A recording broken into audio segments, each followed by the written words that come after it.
now live, which is nice. Nice. Hello, internet, or what little internet tunes into these things. So that's interesting. It's not, why is today's not showing up? Oh, because it's live now. Oh yeah, change view upcoming to view live now. Yeah,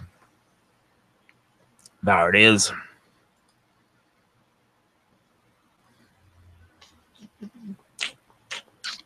Keep forgetting that one. We'll see what we cover today about Haruhi. Oh, and I gotta pull, well, I'm glad we have some time because I gotta pull out the clips we're gonna use. So, we definitely want. Oh, what? There we go. We want final. No, I want. Oh, there's a little bit of a lag there. Yeah. Maybe internet here is a little slow tonight. Yeah, happens. And then I guess just bits and pieces of others. Something in the rain.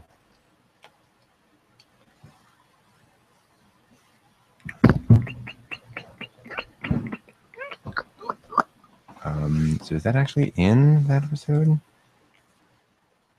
It's muted. Yeah, it is. Good. It's that resolves that. Wah, wah, wah, wah, wah. Concert. wah wah. So we want live alive. Live. Which Live has is Haruhi in the live. bunny outfit. We want Yuki typing. That's, let's see here, the day of Sagittarius. The murder mystery. Hello, Mr. Battlestar. Hey, Mr. Battlestar. Good to see you. We'll be starting in about 10 minutes, roughly. Remote item syndrome. Was that at the end of remote item syndrome or the beginning? Or remember where the there it is.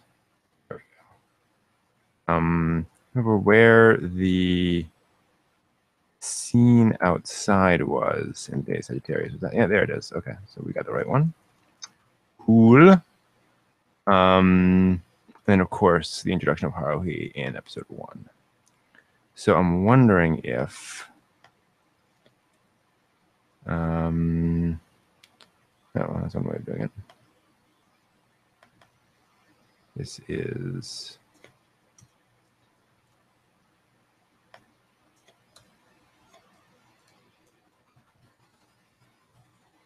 getting our stuff kind of ready to go here, folks. That's not doing it.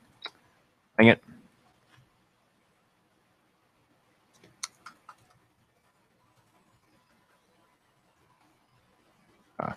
Save. There we go. This is interestingly, don't know why I have that there. This is going to be in the rain. That.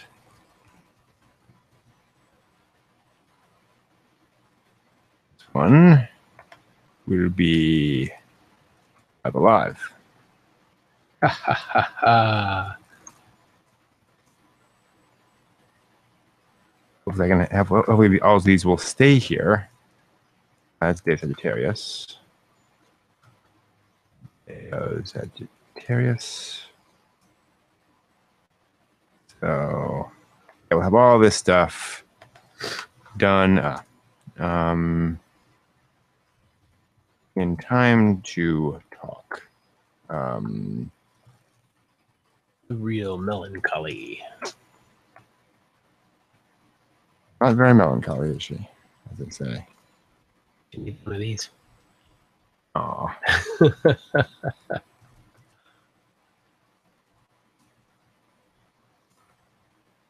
Okay.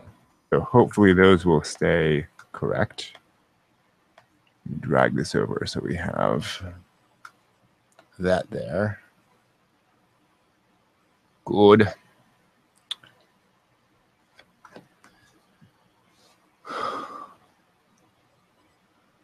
maybe someday we'll rearrange this stuff so we can so there's less stuff blocking the screen. Like, it's nice having this here, but that means I can't see what I'm doing over there.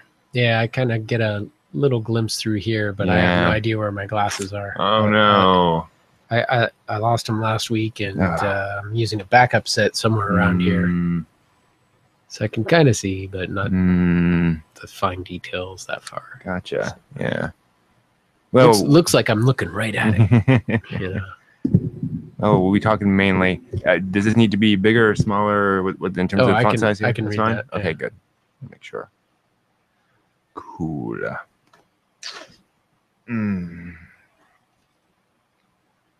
So yeah, we were talking before we got started. There's going to be a Ghost in the Shell Oculus Rift app. That's pretty cool. Yeah. So you were saying there at the beginning of that is going to be a narrative, and then they weren't clear. They said there's going to be a 3-minute video promo that'll come out hopefully this week, and then it would be a 10-minute like experience is how they described it, which sounds like it's more of a guided thing than a game. Yeah. Still, the fact that they're doing that is that's pretty cool, and being able to represent digital realms in a visual way. Ghost in the Shell was great at that, you know. Yeah.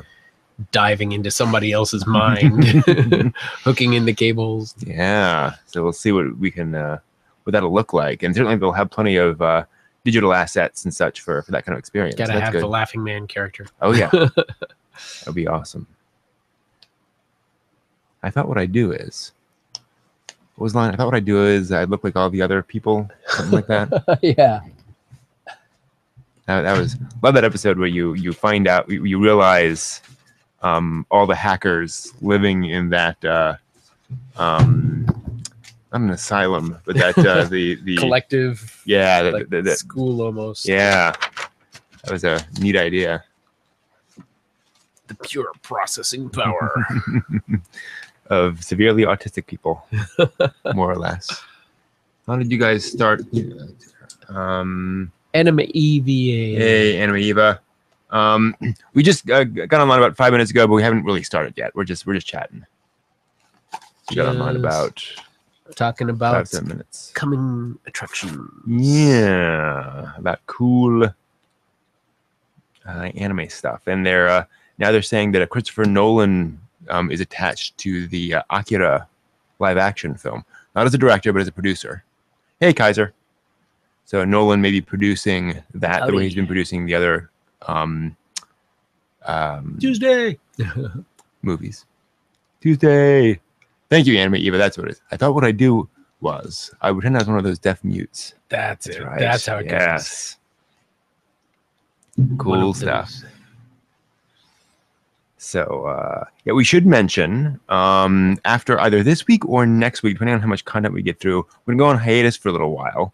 We're going to take a few Tuesdays off and kind of relax a little bit. And then we will come back. We might switch evenings around a little bit, something like that. We're kind of trying to figure out a slightly better schedule for the two of us. Tuesday nights are a little hard, but we will definitely let you guys know as that goes. So just FYI, we're going to take a break for a little bit. That's the plan. Yeah. Oh man, my back is killing me. Oh yeah. Yeah, this guy here has been working all day physically. Back-breaking physical labor. Back-breaking physical laser? That doesn't work at all. I tell you, those lasers, man, they're heavy. I humped them up the stairs and then back down again. And Did you say you humped them up the stairs? Yeah. That's an interesting thing to do. That's the military term for toting gear. Okay, I had a completely different visual in my mind. No, not that humping them up. Yeah, I think an Akira live-action trilogy would be awesome because there's so much story in the manga that never got told. In a visual medium. I mean, there are 8 volumes of the manga, and we only got the first volume's worth of material in the movie. I never realized there was that much. Yeah, it's just huge. hit the tip of the iceberg. Oh, it goes way beyond the story in the anime movie. So yeah, the Patreon idea is going absolutely zero. We've gotten 0 patrons so far. Yay! Well, so that's just life. Yeah. So. We would do better if we had some kind of marketing person to kind of push it. If I had more kidneys to sell off. There we go. Yeah. But Yeah, unfortunately, it hasn't really taken off yet. So, if one of you guys would like to volunteer to be our marketing person, that would be awesome. Yeah, and that's a serious offer. We could use a marketing somebody to help us marketing, get the word out. Yeah, Brad was helping with that back in the old days. But hey, Game Escape, howdy. But he moved on because he had way too much going on in his life, which happens. Yeah, from time to time. It does indeed. It's a lot of work. Producing these things is a lot of work. I think people see like Geek and Sundry and have this idea that producing video online is easy, and they don't look at the credits at the end of one of their videos. They have like dozens of people involved in those videos. Yeah. It's a lot of work. Yeah, it looks easy till you try it. Then you get an appreciation for it. Yeah, I had to delete some comments on the YouTube channel today because the audio on one of my videos was off. Oh. Only coming on one channel, and folks, your audio sucks. How dare you upload a video with less than perfect audio? Like, okay, yeah. And there were some nice comments too, but you have a few of those, you know. How dare you give me this thing for free and not make it that awesome? Like, all right. The other channels, if you contribute to the Patreon, there we are. Exactly. Oh, there's we're holding it hostage. Yeah. If our Patreon gets to $100, then we add the other channel, dual audio. 2-in-1 volumes of the Akira manga. That could be. I'm not sure. I know the like the big thick versions that was like 8 volumes even there. So 2-in-1 would be pretty big. And it's often available in the local library. That spread to libraries pretty widely. So check your local library and check. It's a good opportunity for interlibrary loans because often one library will have volumes 1, 2, 4, 6, and 8, and the other one will have 2, 3, 5, and 7. We split the set because nobody wants to read them all in the same place. Yeah, I actually had a friend who worked for the local library system, and he said, "Oh, you wouldn't believe how many people take books home and just never bring them back." So, and especially manga, because it's teenagers. They're just not as responsible as some others. So, yay! Congratulations, Liquidus! Awesome. Break time. Very, very good. Classes must feel good. Yes. Yeah. Hopefully everything went well. Yeah. Congratulations on passing. It's always fun. Yeah, the nice thing about the Akira manga is it really it actually dives more into the characters, makes them more three-dimensional than they are in the anime movie.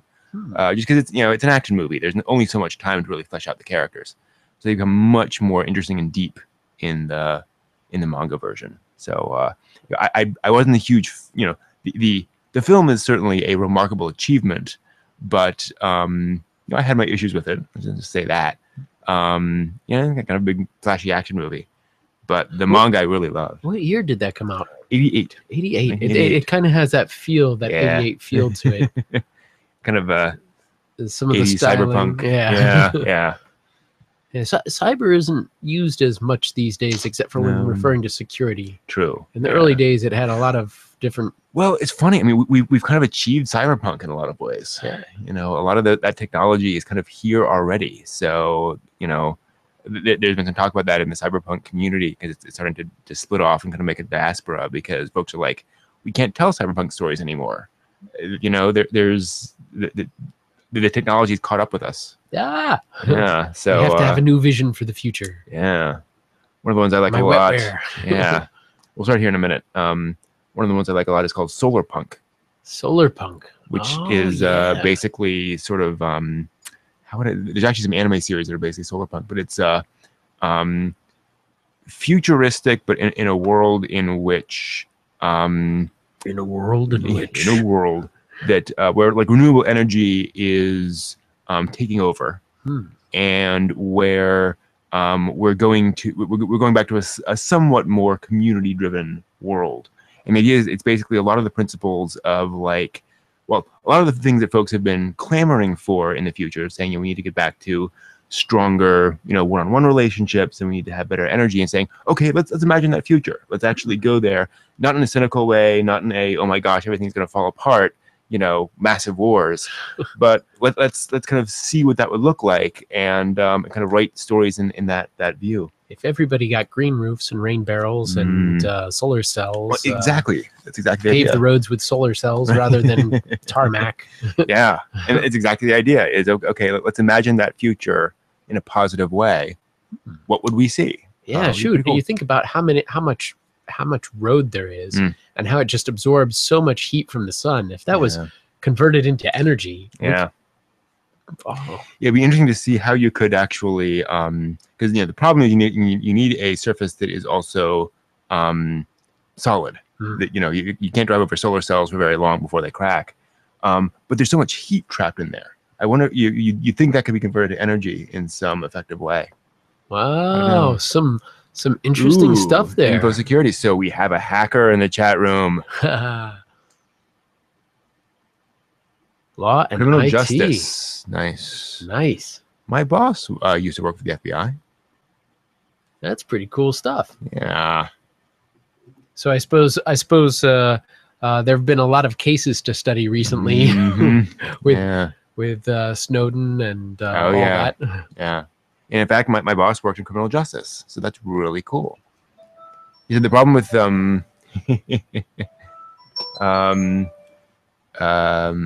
so then I'm not suggesting you not do this, but he said the problem with computer forensics is that you're dealing with a lot of people who are trading around images of certain people of a certain age engaged in certain activities, shall we say.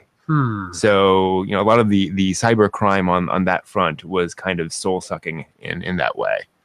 So he said that's one of the reasons he didn't want to go into it. It was just, that versus, fraud and people who were, thieves, things like that. It was a little, a little easier to deal with than folks who were trading around that kind of content. Yes, that kind of content. Yeah, there's a great article in Wired, I think about a year or two ago, with the people who filter out Facebook and other social media sites.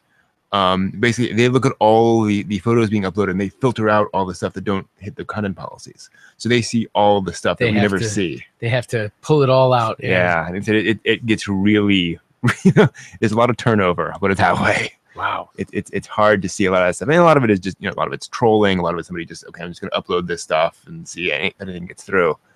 Hey, so-and-so left their Facebook open. Exactly, yeah.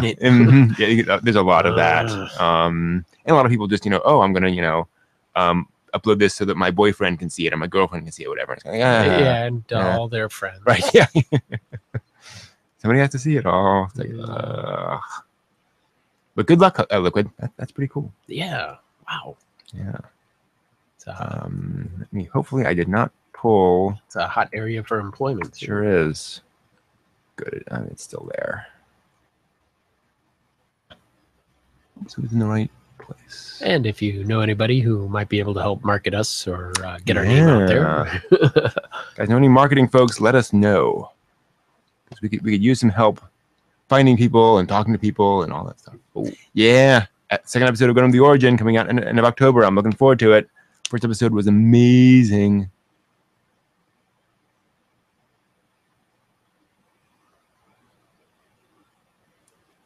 What? No, Liquid. I'm not talking about the math science stuff. I'm not talking about the technical side of stuff. I'm talking about the fact that you get to see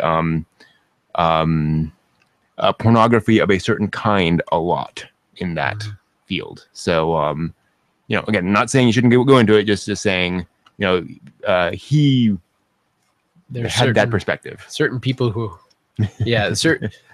a preponderance of that kind of activity is the kind of stuff that is being pursued. And unfortunately, one of the problems is getting working for the FBI. He said, what gets reported to the FBI? It's that kind of stuff. Yeah. It's not the more mundane things. So unfortunately, you get a lot of that stuff. So yeah, the manga is pretty cool too. Got on the Origin. Although those are two different stories.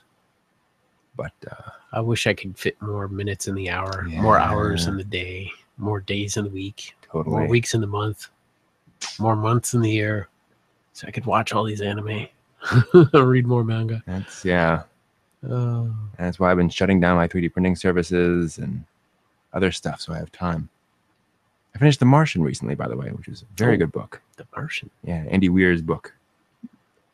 Well, Gundam Origin is definitely done by the same studio who do all Gundam. And I believe it is some of the same staff. Not all, but some of the same staff as on Unicorn. Good question. All right. It is about 7 past. Shall we get started? Sounds like it. All right. We'll see if this works. Oh, I got to do that. Chewing Gundam.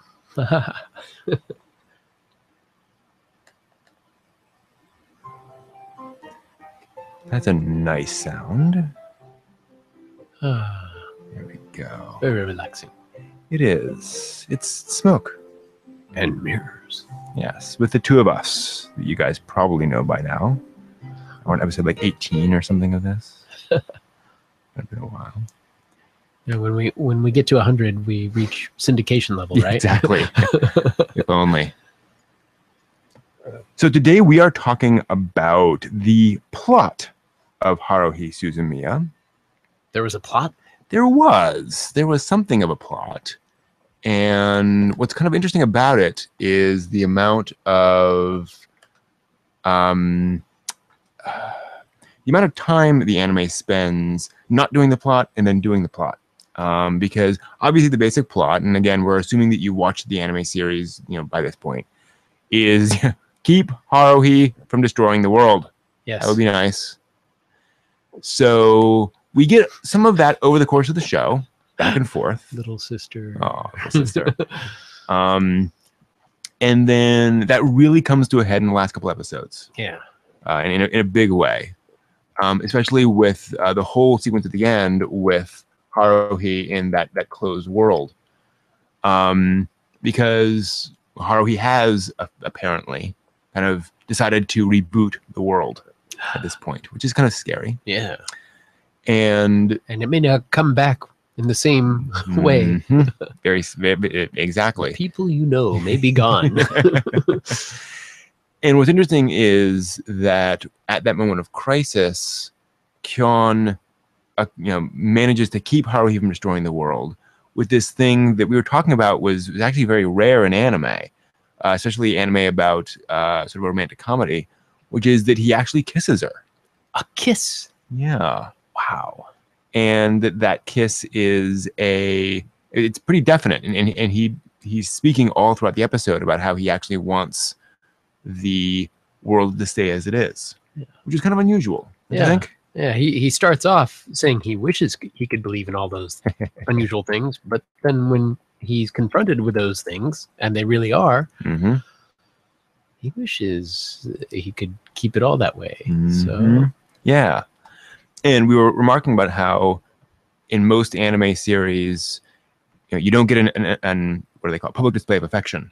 It was surprising. Quite often, the anime series will string you along.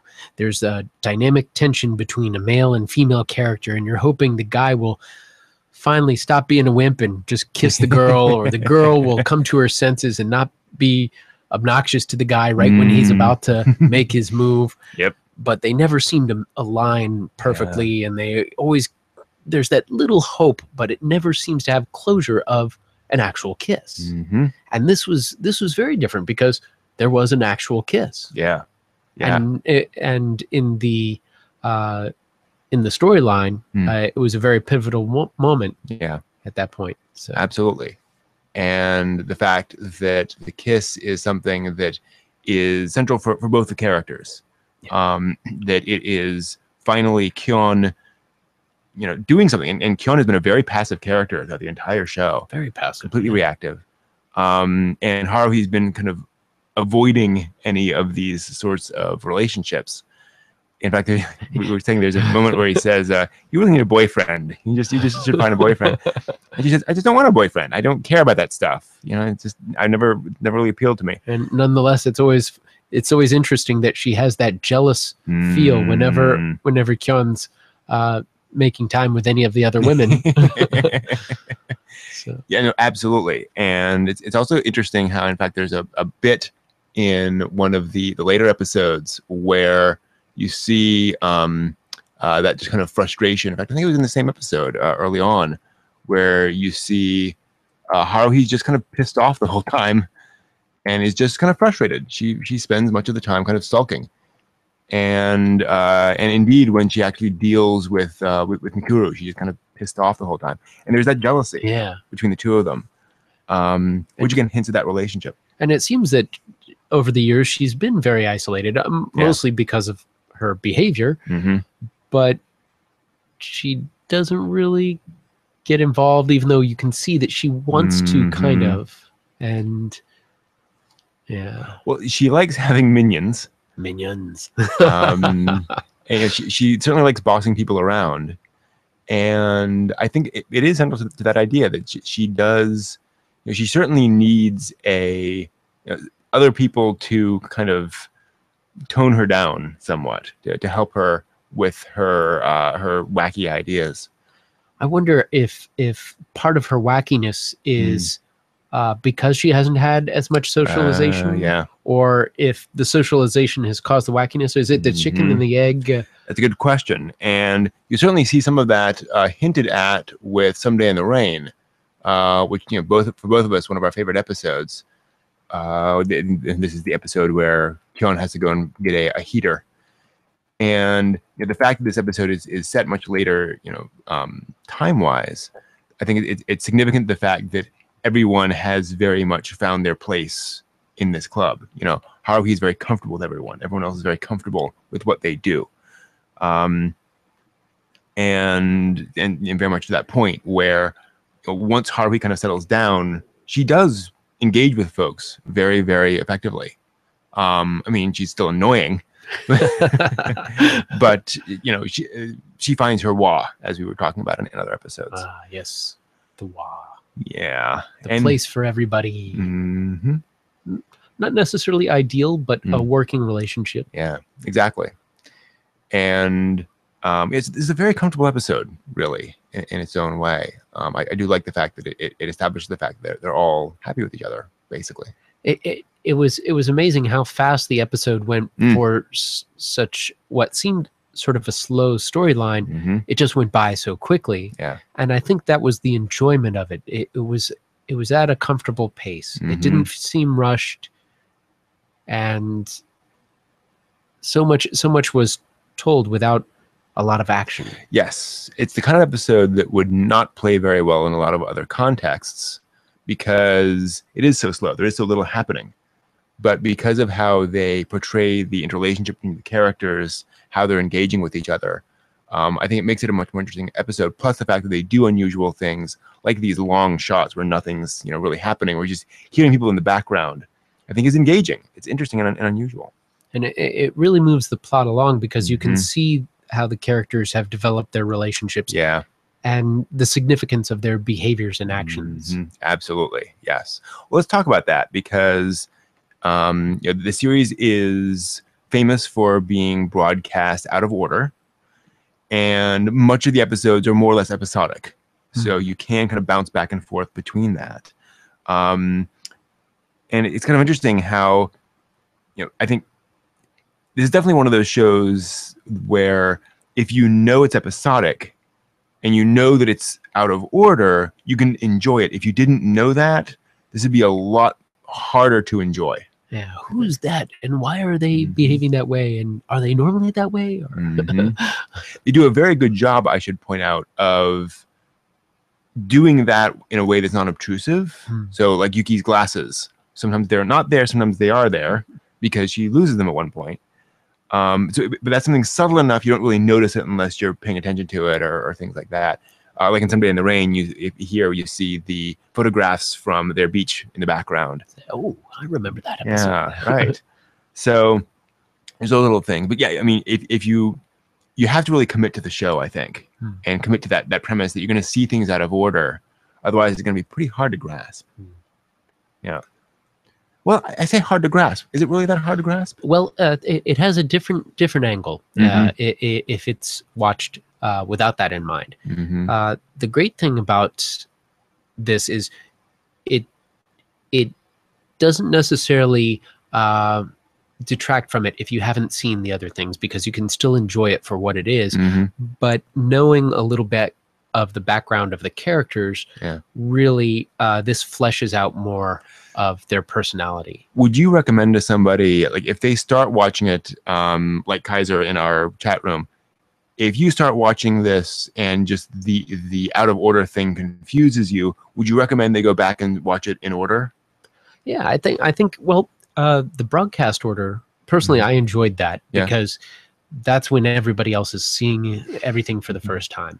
But then at the same time, after I've seen it and I know what's happening, I want to go back and watch it in the chronological order to straighten out some of the confusion in my mind of, oh yeah, that did happen before that. So I would definitely recommend it. Some people need to let a series rest for a little while and steep in their mind before going back and reviewing it. Every once in a while, you'll find something that's so fantastic you can watch it again once you get to the end of it and start from the beginning.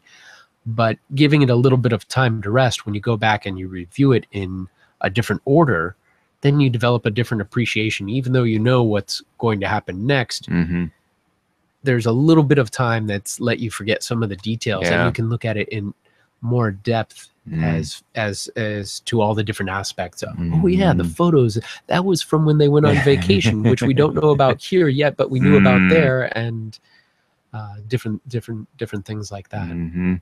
Yeah, certainly true. So let's talk about some of our most memorable moments from the show. Certainly quite a few.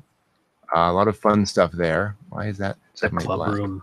I love the club room. I love the club room. It's funny to see homages to this because they'll set up the club room almost exactly the same. The yellow ribbon in Haruhi's hair. Exactly.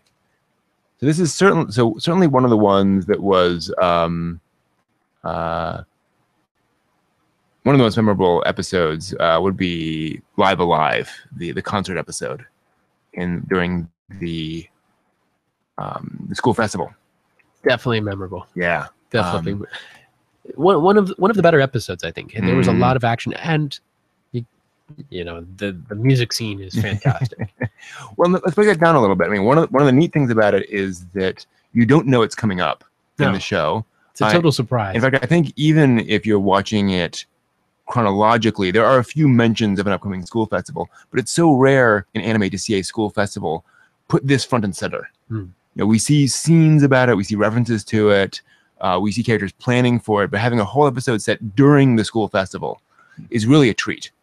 Plus the fact that we see all of our favorite characters at the school festival doing things. You know, Itsuki doing his Rosencrantz and Guildenstern thing, and Yuki doing her fortune telling. His fan club there. His little fan club. Everyone's so happy. You know, it's really fun. In fact, I think you even see girlfriend drinking ramen. Yep, exactly. There's a shot here somewhere of Haruhi out of the school gate in the bunny outfit, you know, handing out flyers because that's what she does. But yeah, and then the fact that not only do we get the school festival, we get the sense of almost the mundanity of the school festival. In fact, there's all this stuff to do. It's kind of like going to actually really a con in some ways, or like a carnival where there's all these different events to go to, and you may go to this one, but not that one. But it's also all folks you know. So it has this kind of weird aspect to it. And so we get that for a lot of the episode. We get a little bit of fan service with Ryoko and the costumes and so forth. And then Kyon goes, yeah, I love the rock band. He sits through all these things and he's sleeping through the punk band. You know? Yeah. And they drag their guy off stage. We've all seen those guys, I think. And then again, I love how they build this up, where he wakes up to find people coming streaming into the building. And the weather just sort of helps with that because it starts pouring outside. So everybody who was outside is now looking for shelter right at the perfect time when and we get this great expression from Kyon when suddenly he sees Haruhiko on stage with Yuki in their outfits. And we get this just legendary bit of animation here without explaining to us what's going on. Again, lesser anime. You can see he's surprised too. Yeah. What's going on? What are they doing? She's wacky, but yeah, and I think they would have telegraphed this more in other shows. But the fact that we just get this and we suddenly start things, and again, the fact that the characters don't explain themselves, they just jump right into the song, which was kind of interesting way of doing it, I think. And then, and again, we have things like you see people in the audience commenting on this. You don't know what they're saying, but you know they know that something's unusual. They're creating a buzz. Hey, yeah, it wasn't her. I thought this band was a different lineup. Yeah. And of course, we later learned this is that part. Beautiful. And of course, later we learned that Haruhi and Yuki are replacing 2 members, and this is going to be their last night. So people would be expecting, we've got to see this last performance by this band. Really kind of interesting, really kind of cool. Bob in the head. Yeah, people are starting to bob in the head, pump, fist pumps. Fist pump, clap, clap, clap. Pretty cool. So yeah, this is definitely a remarkable moment in the show for the amount of care they put into the reveal and for the care of the animation to make this really look realistic. Really cool. Really cool. And then other little bits I was talking about before, how much we enjoyed the day of Sagittarius, which for me was certainly one of my favorite moments, favorite episodes in the show, when Yuki kind of gets a little excited and she starts typing away on that laptop. Oh, she goes crazy with it. I really enjoyed that. It's fun seeing the progression. She's just sort of poking at it. She starts out very slow, then she gets into it, then she's over the top with it. I mean, she's like and I love how you start by seeing her doing, waving the mouse in the air and all those things. A computer, how quaint. On computer. Yeah. And you have that progression where you see, and I think they deliberately, they make it subtle enough where you don't notice until you get to the end of the sequence, where at first she's just kind of tapping it one finger at a time. And then we cut and she's actually like hitting multiple keys. And then she's typing at a normal pace, and then it's going, she's going crazy, which is a lot of fun. You see all the windows popping up. I'm rewriting the program. Exactly. Why not? If they're gonna cheat. And so the fact that this episode is a really different episode, and we have all these CGI battleships and all the fun of this whole battle concept. But also the fact that it brings Yuki out of her shell for once. Yeah. It was really a neat surprise out of the episode. And of course, also a surprise for the fact that we see it was written by the writer of Full Metal Panic, and that he was kind of giving Yuki a little bit of extra love there, which I think we enjoyed. And then speed typing, great stuff. And then there was the bit with. And this is kind of really an interesting scene, I thought. And one of the early scenes in the show that really surprised people was the scene in The Day of Sagittarius when Kyon and Haruhi go out in the storm. And they're going out and they're investigating, and they get trapped in that cave. And it's really the first time in the show. Was that The Day of Sagittarius, or was that? I'm sorry, that was the murder mystery. Oh yes, the murder mystery, part 1, part 2. Yes. Remote with Island a cliffhanger. Remote Island syndrome. Yeah, exactly. Because this was really the first time that Haruhi pushed and kind of reality pushed back. Yeah. Where suddenly they're in danger, serious danger for Haruhi doing something, and they have to react to that. And that was good to see that. It was. Probably because, again, in lesser anime, Haruhi could just do whatever she wanted to. Yeah. And we just have things happening all the time, but now we realize, okay, no, reality isn't going to completely. She has some. I think be some boundary. Yeah, exactly. In this very, and actually, I want to mention here too the fact that, it's primed for fan service. Oh yeah, but they didn't go there. Right, they're taking their clothes off, and we even get this shot of her about to unsnap her bra, and then she doesn't unsnap it. Which I thought was rather classy. Yeah, that's a good way of doing it, because it was too easy to run into that. And Mm-hmm.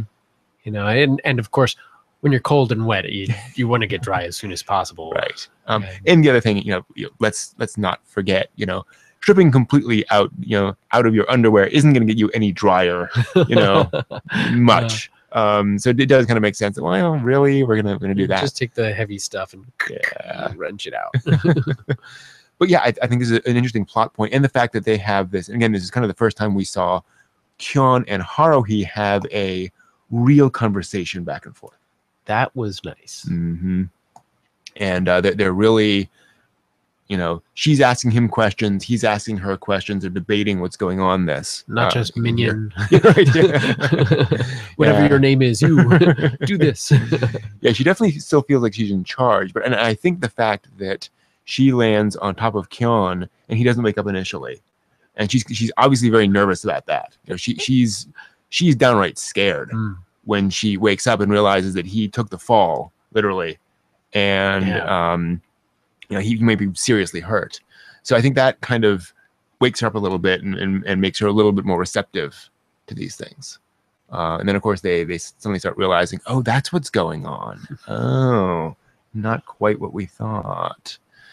And then of course, one of the most memorable moments probably in anime generally, besides just this show, is the beginning when Kyon's in classroom and Haruhi stands up and introduces herself, and oh yes, it gets everyone's attention with how she introduces herself, and everyone's just absolutely shocked. Suddenly, color. Yeah, and Haruhi's here. Yeah, that's the thing, is that we get this very drab black and white world until Haruhi shows up. Haruhi. Yeah, suddenly the world is vibrant and interesting, and there she is in the room. We should also point out, kind of interestingly, that we know that Haruhi changes her hair every day. Yes. But with her introduction, she has the hair that we see in the rest of the show. So it's, nailing down little yellow bands. So it's nailing down that character design for us to remember, okay, this is that character. This is who we should be looking at, which is pretty cool. I also love the fact that, she finishes that and just kind of looks around like, well, anybody? So what? Yeah. Okay. And then okay, next. Was she serious? Yeah. Was that a joke? Very, very interesting. No, she was serious. She absolutely was serious. That's one of the keys to the show. We should also point out that in the show, they're showing the bathrooms, by the way, just in case you're wondering what's going on there, because we see and actually, I mean, just as an FYI, so you can see not only the bathrooms, the male and female. We see little slippers at the bottom, pink and blue slippers at the bottom. That's because you're supposed to take off your school slippers and go into and put on bathroom slippers while you're in the bathroom. Wow. And then wear those in the bathroom and come back out. Anyway. Bathroom slippers. A little bit of culture shock there for you. Yeah. Now, what's interesting about this is, how they say there are only like 7 basic plots, or there are only however many basic plots. Haruhi doesn't really fit any of them very well. It was hard to pigeonhole it. It was. Yeah. What would you say are some of the plots that it sort of fits? Well, the idea of Haruhi trying to, well, she's not aware that she has the power that she has, but she almost has to tame herself in some sense. She has these passions and emotions, and she really needs to kind of tame the beast within. Yeah. And it's one of these sort of overcoming stories, but it's internal. Exactly. Yeah. And so she's not really fighting against some external beast as much as her own internal boredom or sadness or jealousy. Yeah. There's so many different things, and her growth process it kind of fits it, but at the same time, there's aspects of the quest concept. True. Yeah. Where she's trying to look for something significant. She's felt insignificant in the sea of people, this vastness of the universe, and normal life has now become absolutely mundane to her, and she's on a quest for excitement. Yeah. With unusual And what's interesting about that, to sort of pause there for a second, is that she realizes that she is, like you say, kind of lost in a sea of people. Instead of trying to become unique herself, she's looking for other people who are unique. But doing that makes her unique. Yes. It's kind of this interesting sort of dichotomy of the show, that she becomes this very remarkable girl in trying to find remarkable things. Unusual. It's almost humorous that she's looking for these things, doesn't find them, and she's surrounded by them. Yes, exactly. Yeah, the central irony of the show, certainly. Yeah. Any other sort of plot themes? Well, definitely the rebirth concept. Yeah. And that's looming over everything the whole time. Because at any moment she could become displeased and reboot the universe, and then nobody remembers more than 3 months ago or 3 years ago, I mean. And so the fact that she goes all the way up to the edge and almost does that, it's almost like once we reach that point and everything's renewed, it's like the whole world has gotten a new lease on life. Yeah. Absolutely. Which is one of the interesting sort of twists the show introduces, the fact that they hint at this, or they warn about this reboot, but then the ultimate result of that reboot is everything going back to normal. It's the return to normality as opposed to anything else. So there is something of that sort of Odyssey style, voyage, and then you come back to normality, if you will. But in other stories, everything's changed. Odysseus is this new person. His wife has these issues she's dealing with. All these things have changed since he's gone. But no, with this is just reality, just good old fashioned normal reality. It's kind of interesting. Now I'm curious. You had heard of an interesting theory that was very different from what I was thinking, but seemed to have some credibility after you explained it to me. What was this theory? So I call this the Kyon theory. The idea is that at the beginning of the episode, the opening narration by Kyon, he is saying that when he grew up, he knew that all these stories about Santa Claus and aliens were fake.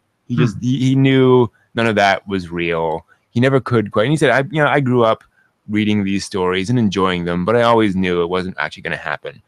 And he said, and at some point I realized that we live in this mundane world, this quiet world, where none of that is actually real. And he says, but there does come a point where you kind of wish that stuff was real, just for once, just for a day, maybe. You kind of wish it a little bit. And just as he finishes saying that, he is in his classroom, and Haruhi stands up and announces that she's looking for all the things that he just talked about. Aliens and time travelers and all these things. Not Santa Claus, but fair enough. And suddenly his life is less gray. Quite literally, it turns much more vibrant because this girl shows up. And then throughout the rest of the series, while Haruhi does engage in these things, she almost always does it after Kyon has prompted her to. She starts the club because Kyon says, why don't you start a club? Yeah. There's a theory that Kyon is actually the one that has all these powers to change the world. And he kickstarts it. He created Haruhi as the agent of this. Because he has this kind of very bored personality, because he has this very low-key personality, he feels like he can't do it himself. He's going to kind of push that off to somebody else. So he invents this character for himself to be intrigued by and to kind of push off all the responsibility onto. And so everything kind of ends up revolving around Kyon in a lot of ways.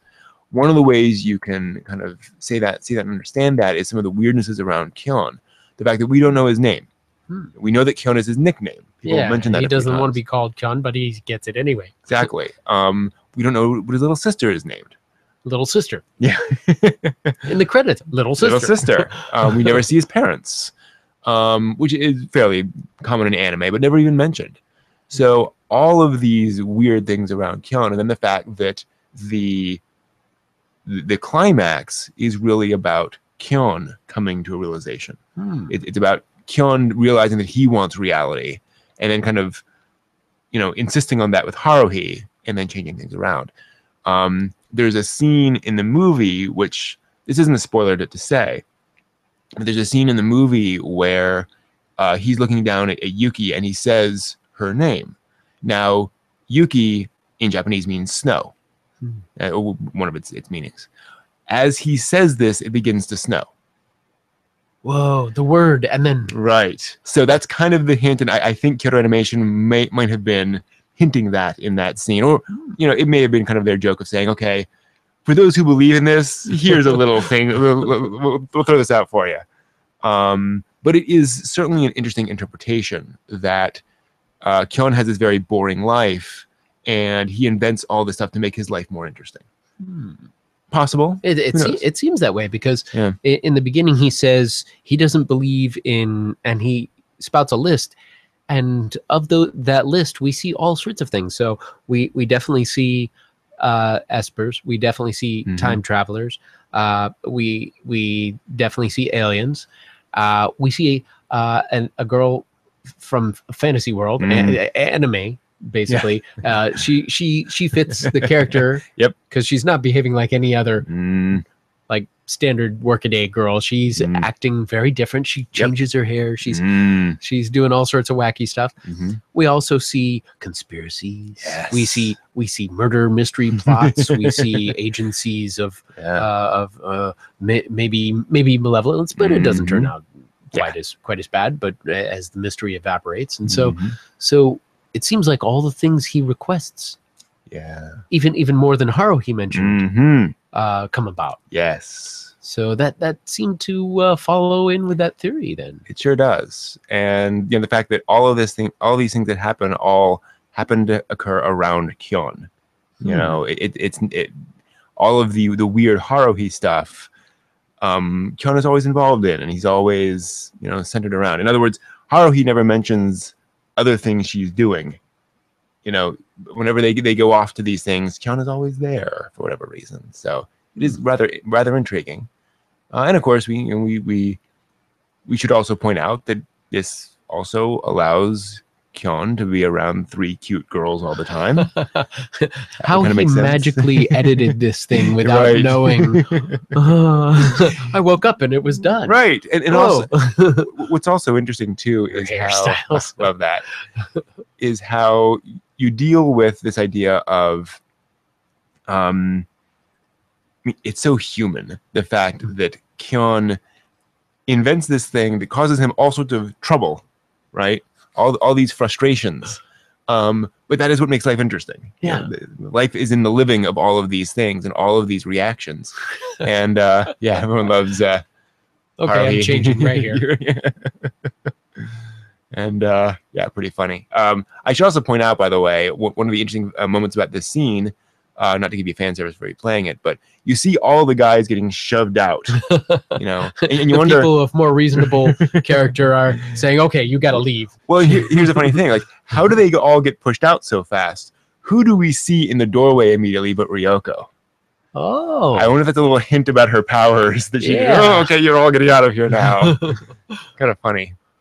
But, so I think it's an interesting theory. Again, I wouldn't push it too hard. I think that's one of those things where you could certainly see it that way, but it's not. You don't have to enjoy it that way. Yeah. But it's certainly a fun way of seeing the show. To go back and watch it with that in mind, it gives it a different feel. You say she thinks she's in control, and she's not really in control.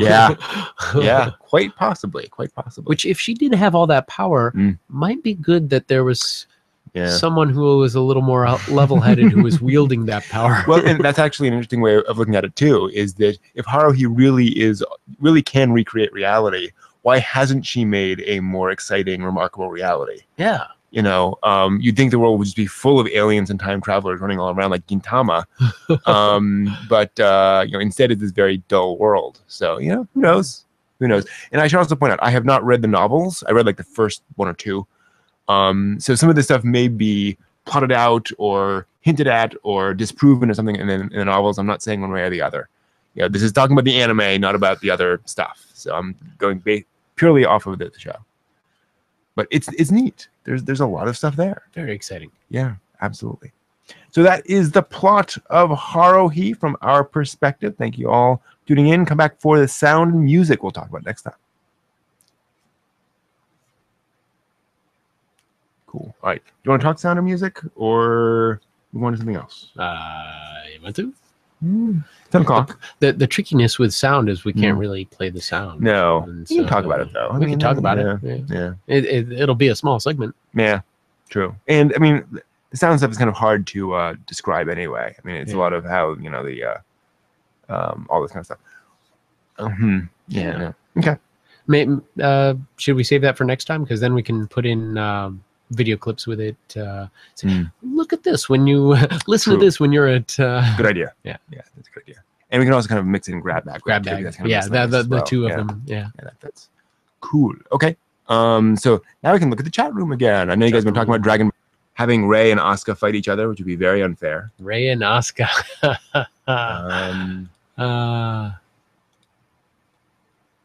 Ghost in the Shell.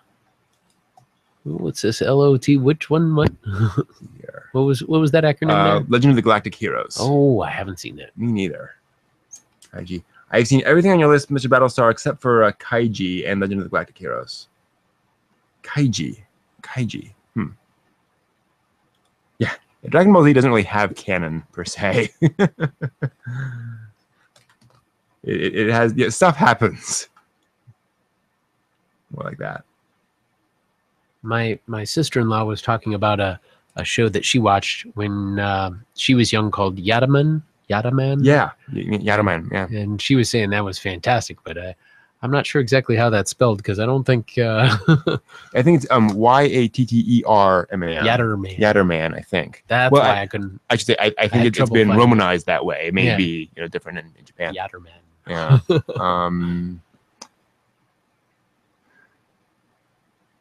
Yeah, I've heard very good things about Legend of the Galactic Heroes. It's, again, one of those things where it's older, it's in that sort of slower mode, but if you're up for that, that's cool. I like watching older anime, but I also appreciate the newer stuff, right? Too. I mean, when you see the older stuff, you always got to take it with a grain of salt and say, okay, that was 1970. We were talking about Space Odyssey of Yamato earlier today, where, it's like, okay, this is definitely... 1978. They're learning. They're getting better. and it's funny because sometimes you'll see long stretches of nothing where, okay, this is not adding to the plot, but it's there. Okay. What's next? We got the idea. This person is running. They're moving. They're doing whatever. I always love the things where something will happen and you'll cut to every other character on the bridge reacting, or not even, and you've gotten to the point now with Yamato where you don't even get gasps, you just get shocked expressions. It's like, all right, I don't need to see all of these. Stock in shock. But it's also interesting seeing, and this is something that would be interesting to analyze, is how like the animation in earlier Yamato episodes is significantly more crude than in later episodes. Oh yeah. So and they really refined their craft, especially around episode 9 or 10. They got a lot more material, and it continues even further from there. But it's really interesting, and there's this beautiful shot of the Yamato sort of flying at you and flying by the camera and going past, which they reuse like twice an episode. But you can tell like. Somebody finally animated that around like episode 4. They're like, oh, good, we finally have this footage. Now we can insert it and use it in things. I think of that beauty shot. It is kind of interesting. The only huge thing in 2010 they're giving us is Attack on Titan and Kill la Kill. Other I gotta say, anime, I did Kill la Kill. I mean, it's funny. The what's that little girl's name who's so over the top crazy? I can't remember her name, but you know the one I'm talking about. The daughter of the medical family, the back alley physician. So I would put Madoka Magica in there. That came out in 2011. I was so did Anohana. That was only a big one. I don't know if that's going to be a classic, but it certainly has a lot of staying power. A lot of folks talk about that show. I mean, Angel Beats definitely was a big one. Was Psycho-Pass any good? I've not seen Psycho-Pass. I've heard very good things. Somewhere it's that in was my on queue my list. somewhere. Yeah, it's in my queue. In fact, I think I might have bought that at the last yeah, maybe.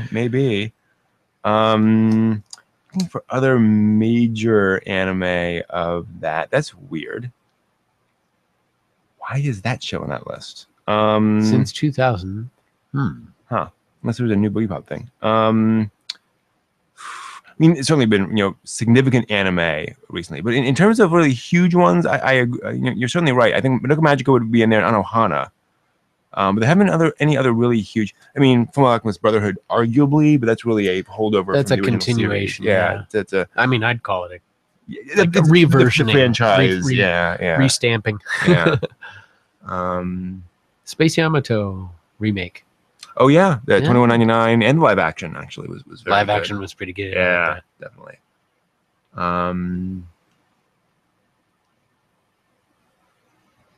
What's that? Somebody didn't buy subbed anymore? Only dubbed? Scrolling all over the place. Sorry, guys. I wanted to scroll up to see one thing, and of course it bounced all over the place.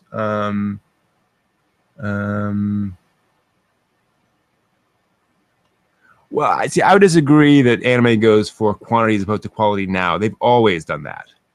There's always been lots and lots of shows every season. It's just that we only remember or have the classics. Yeah, we don't always get everything, but it's kind of like every year thousands of movies are made, only a few shake out for memory, and then you have to go through the archives to dig up other stuff from that era. And sometimes there's hidden gems. Sometimes you find something and you say, this is fantastic. Why didn't it get better reviews? And sometimes a piece comes out, it's avant-garde. I mean, it's too soon for its time, but it comes into it later on. Original Gundam, didn't get a huge it got canceled or pulled back. Did not get a lot of attention when it came out. Took a while. And I mean, the classic one in American cinema is Citizen Kane. Rosebud. Right. That was not at all popular when it first came out. It took years and years for it to get attention. I have a feeling Hearst might have had something to do with making it not. Well, that didn't help. Certainly, yes, he certainly campaigned against it. But I always love the fact that the Academy Award winner for Best Picture that year was How Green Was My Valley. And I'm like, that's a fine film, but compared to Citizen Kane, really? Yeah. Really? Wow. Yeah. Angel Beats. I loved Angel Beats. That was probably my favorite anime of that year. I thought it was brilliant in most ways. What did you find wasn't particularly good about it? I'm curious. And for what it's worth, I certainly hear you about waiting on anime releases. I would warn you that if you wait a few, that initial sales are a big are watched closely by the anime studios. So if you want if you're emotionally invested in the show and you want to see it to do well, I would buy it as soon as you can, because later sales don't really matter as much to the original studios. Plus, if you like getting the box set with the little premium stuff that they usually give, it's going to be more exciting than getting the green spine save value edition. Yeah. It's nice getting the the hair bow from exactly Haruhi, or a t-shirt, or the extra discs with the soundtrack, or stuff like that. And to that point, and to Liquid's point as well, that is one of the difficult things about our industry is we do tend to get limited editions at different times. So you buy like the FMA Brotherhood box set, Blu-ray box set came out this week and has all sorts of extras in it, all sorts of cool stuff that you wouldn't have gotten, or they didn't come with the original DVD release of Brotherhood. So right, it's I have to buy everything again. Well, yes, they absolutely want you to do that. That is very much the goal. But again, the other side of that coin is if you wait forever, then nobody's buying it when it comes out, and it's a flop. And so we the don't really studio want says, flops. flop, we're not going to make more like this. Right. Let's try something different. More of this that people bought a lot of. Yeah. So. But no, that one was awful. Yeah. Oh, well, people are buying it. Yeah, that's the the issue. Your dollar is a vote. It really is. And great. We both understand that we can't all go out and buy box sets of everything we like. I wish I could. Oh, absolutely. Ed Sizemore, a manga critic, talks about how when he started getting into manga back in like the late '90s, he said, "I was employed. I bought, not to be too much like a meme, I bought all the manga. I just bought every manga that came out because it was like it's there. Oh, buy it. Well, and it was 2 or 3 releases a week. There wasn't that much at the time, so you could just buy every single thing that came out and just read it. And it's like that. That's awesome when you can do it, but we've certainly gone beyond that in manga and anime. So, do you think there's more content then? I would say yes. Yeah, there's certainly more content over here. There's absolutely more content available. More content available. Yeah, I mean, in terms of on sale, I wouldn't hazard. I would say there is somewhat less content like on DVD now than there was, say, 5 or 10 years ago. But it's certainly more now than there was in the late '90s. More than, and that was more than the early '90s and so forth. So it's only scaled up. I think we've tapered off a little bit, but also I think that's a good thing. I think it got a bit too big for the number of consumers over here. So that is the way it is. So I will completely disagree with you there, Mr. Battlestar 10. Part of it is that the cliches were, the cliches were intentional. I mean, they were presenting archetypical characters for Angel and for Yuripe. Because it was telling a story about those kinds of characters. I don't know what you mean about lacking focus, because the story develops very clearly episode to episode. I mean, I don't understand what lack of focus would... How do you be lack of focused in a show? Cameras aren't focused. There's a restrained number of characters. We follow those characters. We have sidelines with other characters, and those sidelines establish the stakes for what's happening with other characters. So I think that is that is important and significant and kind of shows you what's going on. And in terms of the setting not making sense, it made total sense. I'm confused. I found Angel Beats settings to be completely sensible. Once you understand the underlying logic of the world, why it was built the way it was, that is absolutely really. I'm gonna have to see this series again. I don't know what you mean by. I did not see the plot as rushed. I thought the plot moved at a way that was completely comprehensible. I understood what was going on, and the ending was appropriate for what happened. The ending, did what it needed to do for the characters. Now I'm curious. Again, I thought the characterization in Angel Beats was brilliant. I will challenge you to watch episode 2 of Angel Beats and tell you that is not an effective way of establishing a character. Now this looks like it had a bunch of different. I see 13 episodes and then some other stuff, and then. Well, again, plot and thematic focus. I think that is those are weasel words that critics use. I don't think that actually means anything. And again, having read reviews that talk about focus, I haven't been able to suss out what people actually mean by that. I think that is a way for people to say, well, it didn't make sense to me. Well, I could see if there was a genre where it was kind of slipping out of one and into another, and it didn't have a focus where it stuck with the theme or the premise of the whole series. Sure. But I having not seen this series, I couldn't put my 2 cents in. Yeah, no, I think beyond that, it absolutely fits its genre. Again, once you understand what the genre is, it is not a straight sci-fi story. It is not a straight fantasy story. But once you understand the sci-fi and fantasy elements of the story, I think it all comes together.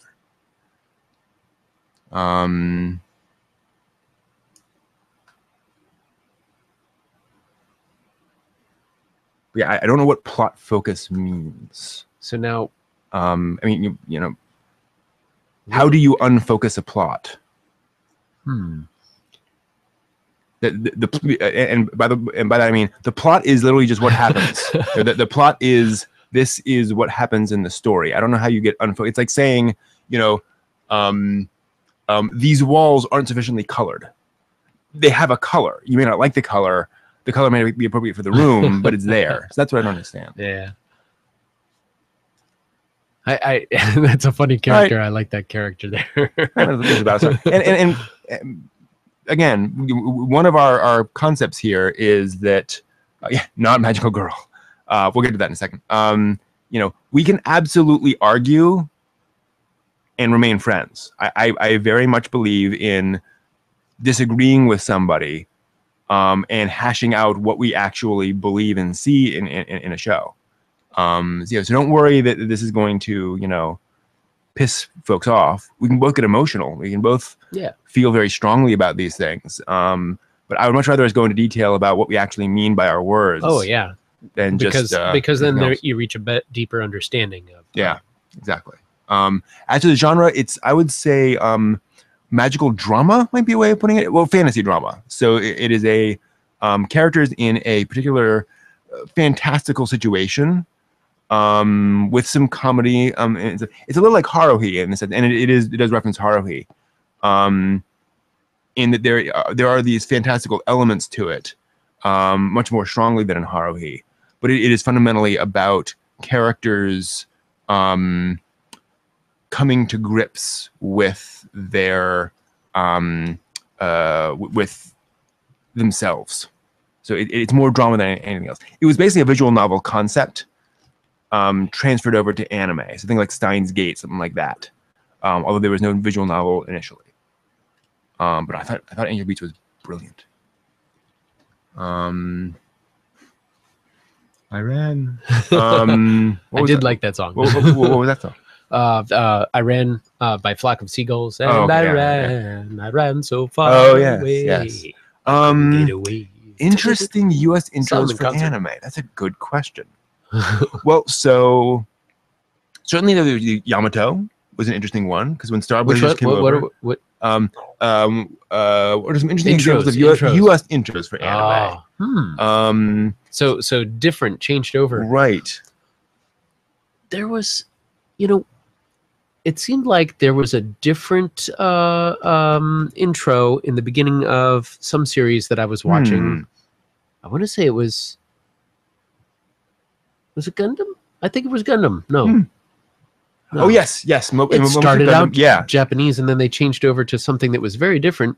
So when they aired Gundam on Toonami... Wait, this is a different... Right. so Toonami has this problem that anime is... so anime is about 2 minutes long. Well, Japanese shows are 2 minutes longer than American shows, the half hours. They just have fewer commercials.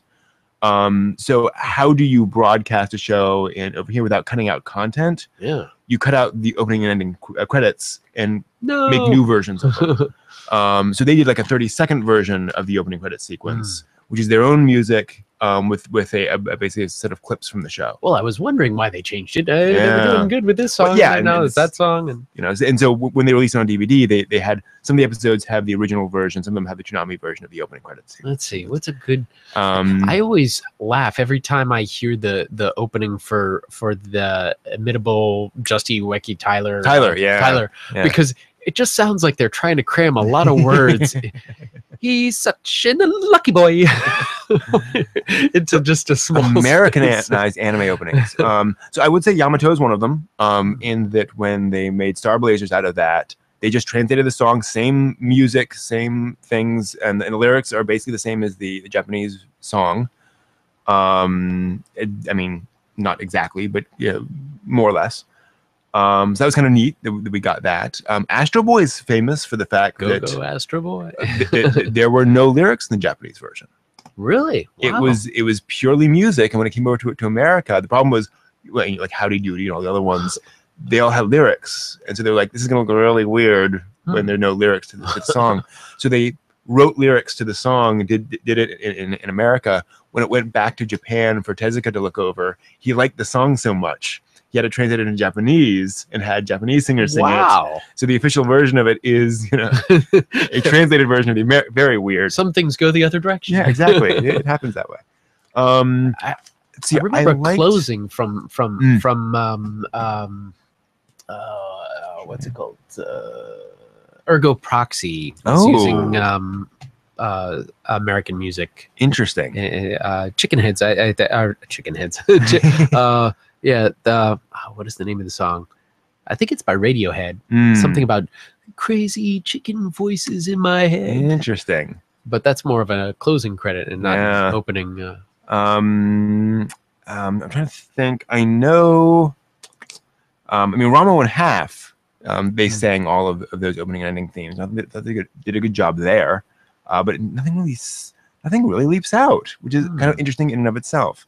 I mean, I like, and we talked about before, I like it when they sing those, because I think it's interesting hearing somebody else sing those songs.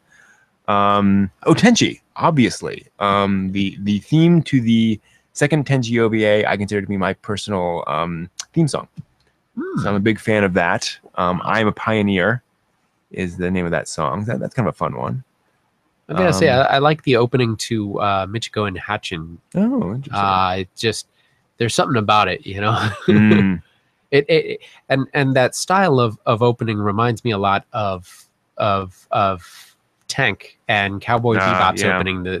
I think Archer has a similar sort of style where it looks kind of like a cross between Cowboy Bebop and one of the James Bond movies.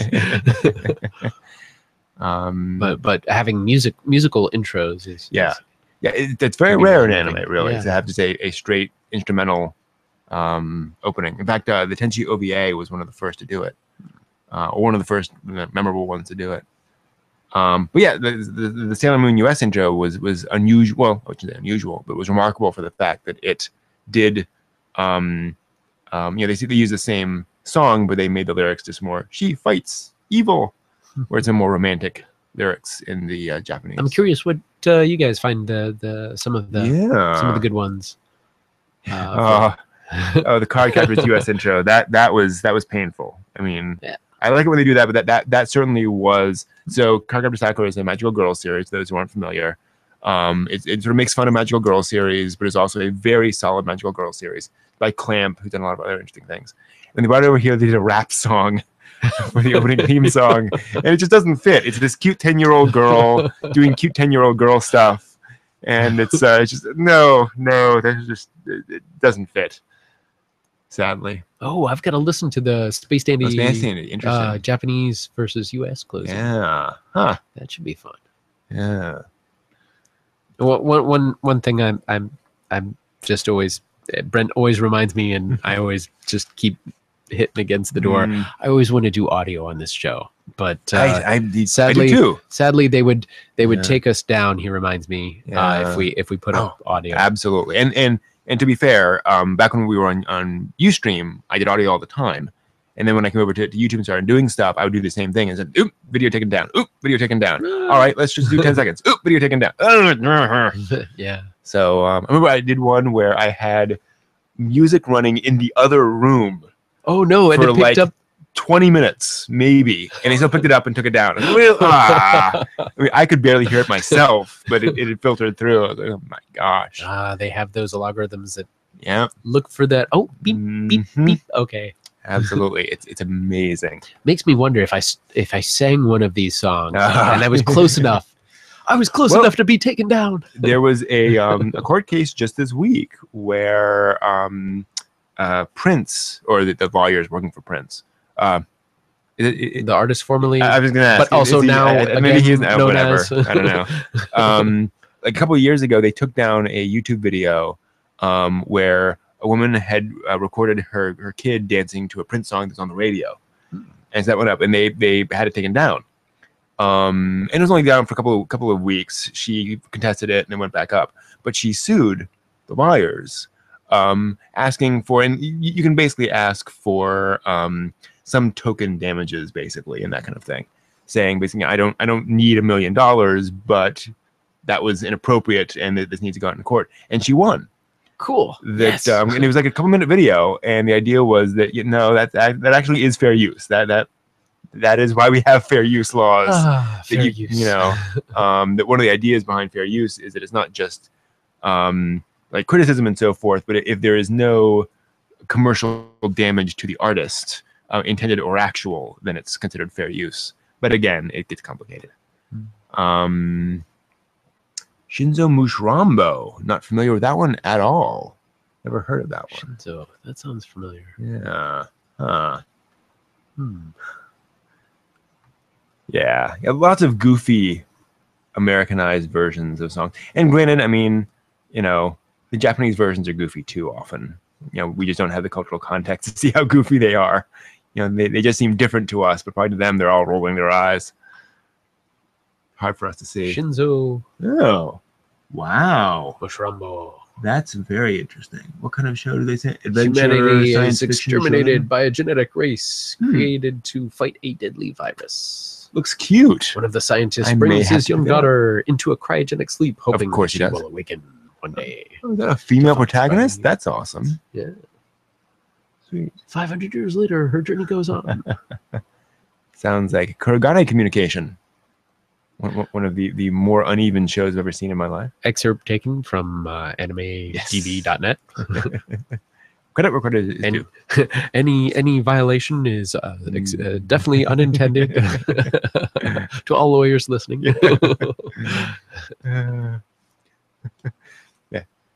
Hijimoyo, copyright AIC.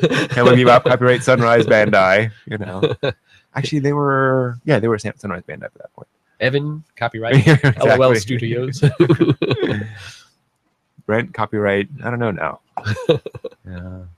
Anime Architect. Anime Architect.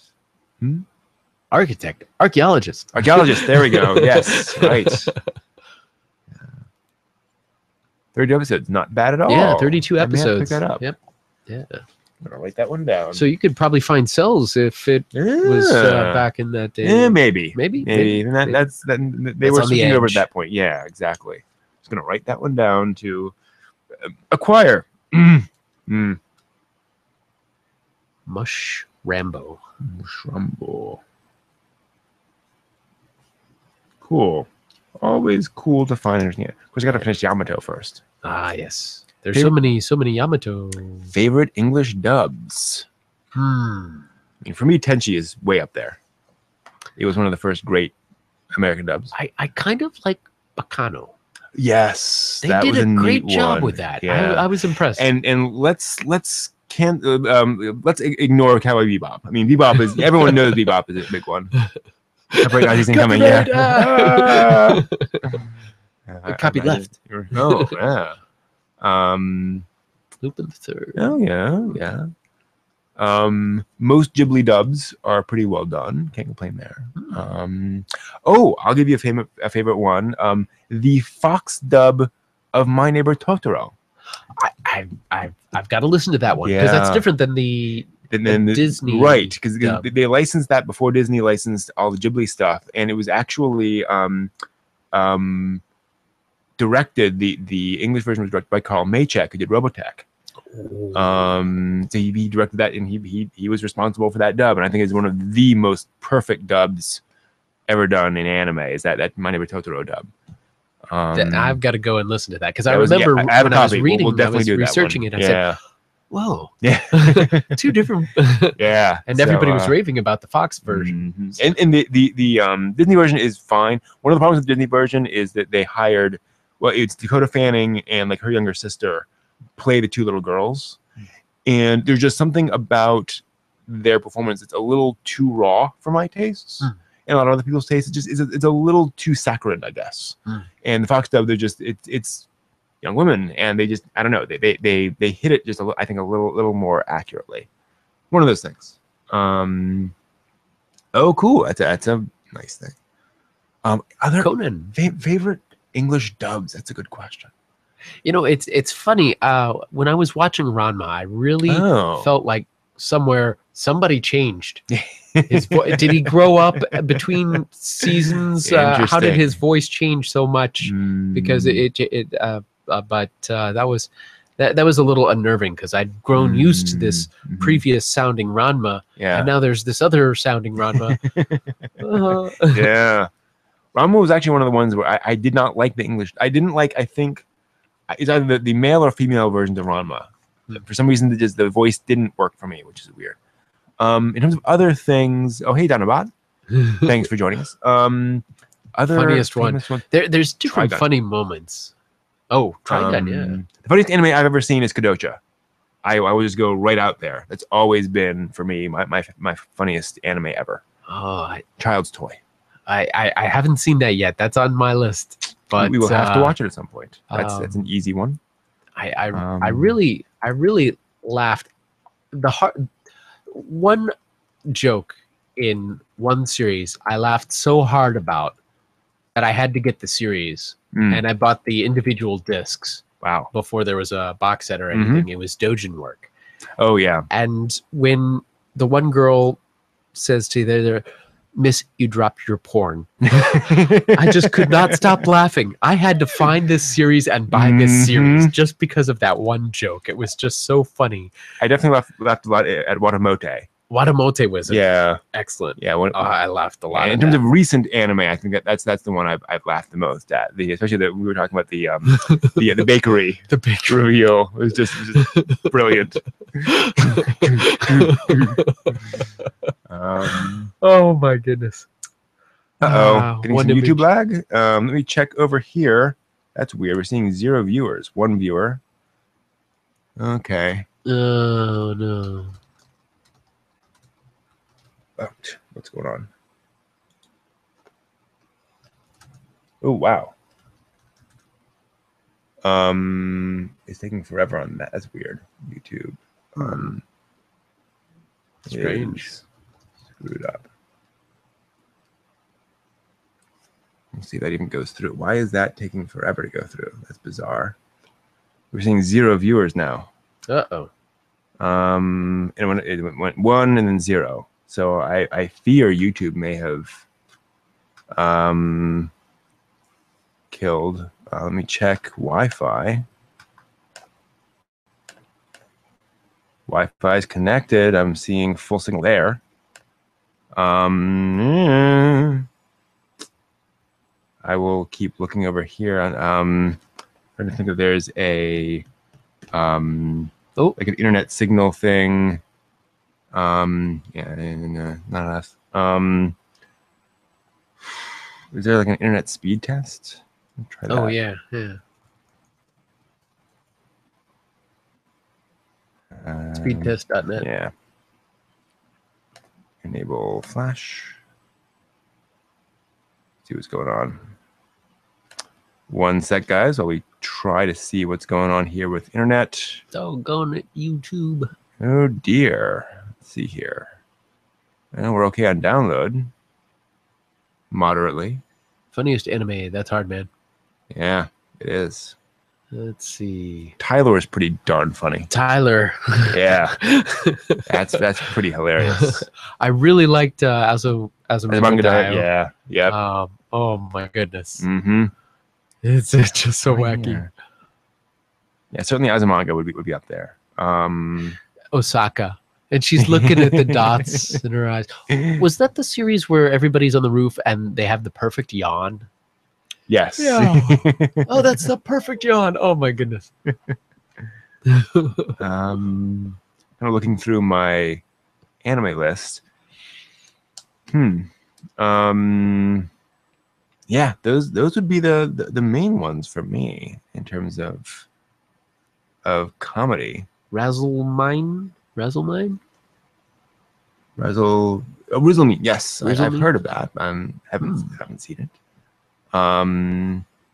Also in terms of laughs per minute, Animation Under Kuromi is pretty high up there. Oh.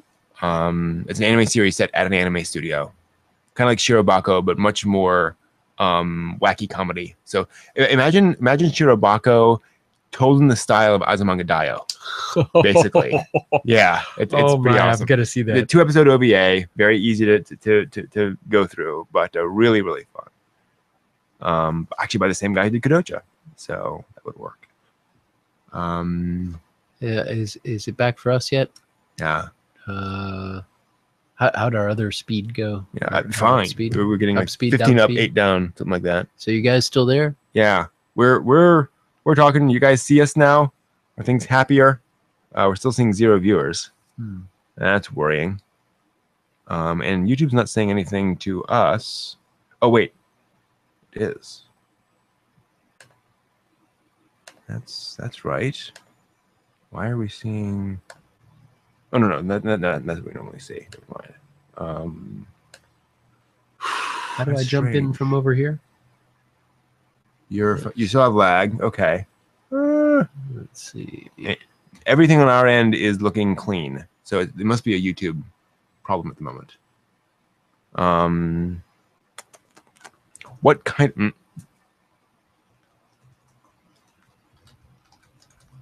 Wow, that's really unhappy. This computer is just incredibly slow, which is strange. Is there some sort of a release that came out? Some kind of movie everyone's downloading all at once? Wow. Okay.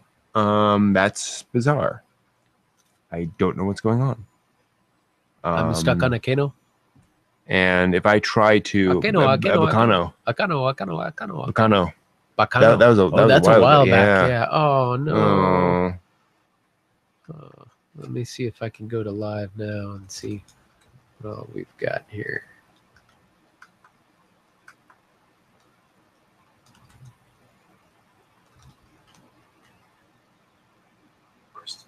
Yes. There's so many up.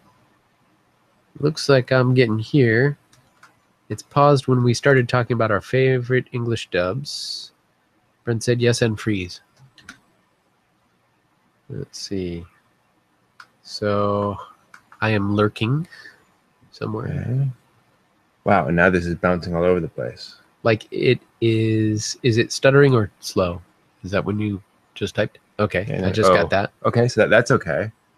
Eternally loading nothing. Dang it. Like I started a new live stream. Play here. Let's see. Mine seems to be playing okay. Can you hear the audio on that, or is it just okay? I'm not saying that you should. I'm just what's going on. Let's see. Is it about right? I mean, well, now it's buffering. All right, I'm gonna start a new live stream.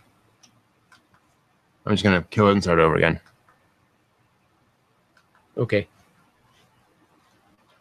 I'm gonna start a new live stream. And then maybe actually close this and start. Do we got to do the live stream over there? Yeah. And